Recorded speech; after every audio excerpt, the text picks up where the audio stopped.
Right, well, hello everybody, how are you? Hope you're all safe, hope you are all well. It's been another hot minute, I know, but I have been super busy with work and the bike has been off the road, and that's what hopefully this short little video is going to be about, just telling you about all the little bits and bobs, bits and upgrades that we've done to the bike. Starting with, I was on a ride at about, it must have been September, early September time, and suddenly I was out with Sarah, I was out with the gang, and suddenly the front brake was so spongy, like so spongy. It would come all the way to the throttle and would have absolutely no feedback whatsoever. So that's a problem. Now this would have probably just been solved by bleeding the brakes. That air must have gotten into the system somehow, I'm not sure. But that probably would have been an easy fix. However, I'm one of these guys, when something goes wrong, I decide that it's probably time to upgrade it. And this bike didn't have the braided lines, so I thought, do you know what, let's put some braided brake lines on it, some Hel braided brake lines. Let's make sure that it stops on a dime. Now when you get the braided brake lines, for an extra, oh my god, like 60-70 pounds, you can get the braided clutch line. And I tell you what, I was just there, so I thought, you know what, yeah, let's do it.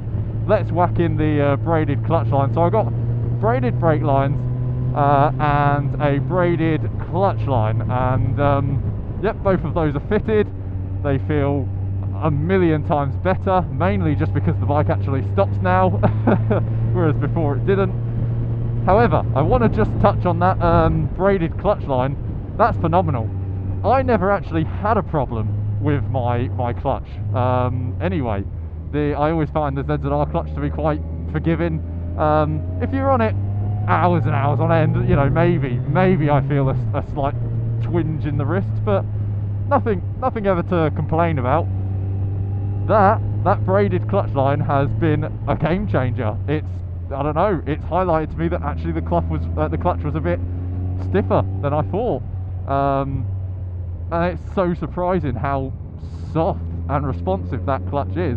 As I don't, cross the white line there because I'm not looking at the road. I'm too busy looking at the clutch. Yeah, that's phenomenal. So I would highly recommend that to any ZZR owners or any bike owners, to be honest, because I imagine it would have a similar effect.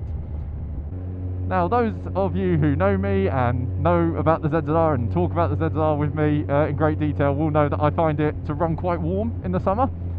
In the colder months, like it is now. Now we are end of October, so coming into November, it's like its happy place because it runs just nicely.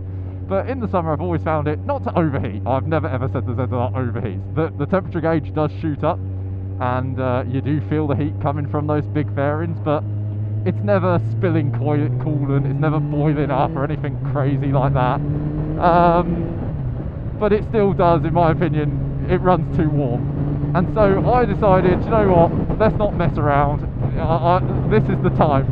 The bike's coming off the road for a little bit, and my mechanic had a spare coolant radiator, and I thought, you know what, let's do a new coolant radiator, and let's put the AS3 Performance silicone coolant hoses on. I got mine in lime green, as you can see from the photo, or photos, because I think we took loads.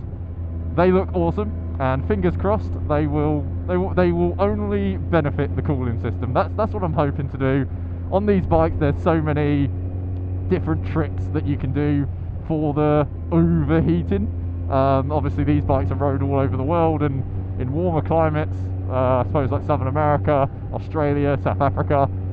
Many of the riders do like a 2-fan mod on it, where you put another fan on there, and then through either some ECU tuning or through like a manual switch, you decide when they're on or off. So yeah, we haven't gone that far because I don't think it's that bad, but that's still always an option to us. Just noticed that my clock is an hour forward because they went back last night and I haven't changed it this morning. I only got the bike back the other day, and before I get all into what the plans are going forward, I should tell you about the last mod that we did. Now, because I was doing the coolant and the coolant hoses and the new radiator, I thought, well, the fairings are coming off, and the one thing I've always wanted to do to this bike, never done it, is swap out the headers for a set of decatted headers. So I got the Delkevic decat headers for this bike. I think they fit the Gen 1 and the Gen 2 because it came with two O2 sensors. This one only uses one. I believe the Gen 2 has two of them. Might be wrong, but that's what I believe the second O2 sensor is for. And we now have a set of yes, Delkevic decatted headers fitted to the ZZR. It sounds a bit louder. I was going to say a lot louder. I'll say a bit louder. There are some pops and bangs at the moment because obviously it's not running particularly. It's not running perfect. Delkevic say on their website that all their systems can be fitted without a remap, a reject, yada yada yada. I don't believe that personally. I mean, I'm sure the bikes work. Mine works. It's not throwing up any engine lights or anything like that. But for me, I'm always going to have to tell you guys as viewers. Oh, I thought he was going right. I have to tell you guys as viewers that, in my opinion, if you're going to buy a full system for your bike, regardless, or even just, you know, I suppose just the decatted headers, if you're going to buy a system for your bike, take it to a tuner and get the ECU remapped, get it tuned up to your liking. You make the bike aware of everything that's happening. You don't have to, you obviously don't have to follow my advice, who am I, but that would be my advice, because you're ultimately going to get more out of your machine. So, speaking about remapping and all that, 3rd of November, it is, oh, I don't know what the date is at the moment, 27th or something like that. No, it's not like that. It's, whenever the clocks went back in the UK, that's what date it is here, Sunday. And yeah, 3rd of November, I've got this booked in to go get remapped, which is something I'm very, very looking forward to, very much looking forward to. It feels like the bike's coming together.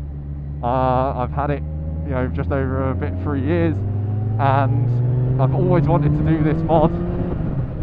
Never got round to it. Always decided that other things prioritise money and stuff like that. But there's a pop and bang. You probably won't hear it on the microphone because obviously the two exhausts are behind me. Haven't swapped out the exhaust because when I bought this bike it came with the Scorpion dual end can, so I've just kept those. Save a bit of money. Yeah, I've spent a lot of money recently. But it's all fun and games, and ultimately I'm going to have a much better bike at the end of it.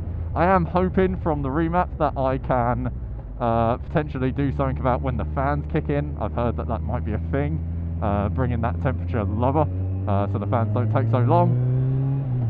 So fingers crossed, fingers crossed. I'll do a separate video when the remapping's all done and let you know what we did, and there should be some dyno runs, so that'd be cool to bring you some dyno runs and see what we're getting.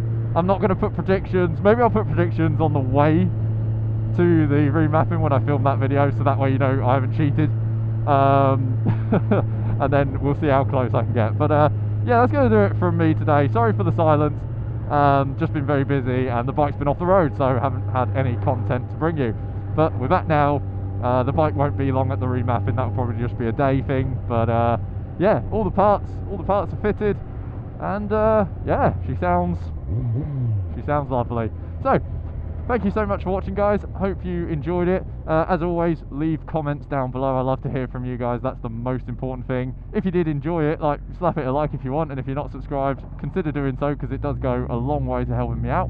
But yes, the weather's getting colder, but I hope you found a way to get out there, wrap up warm, be safe as always, and until the next time, cheers guys.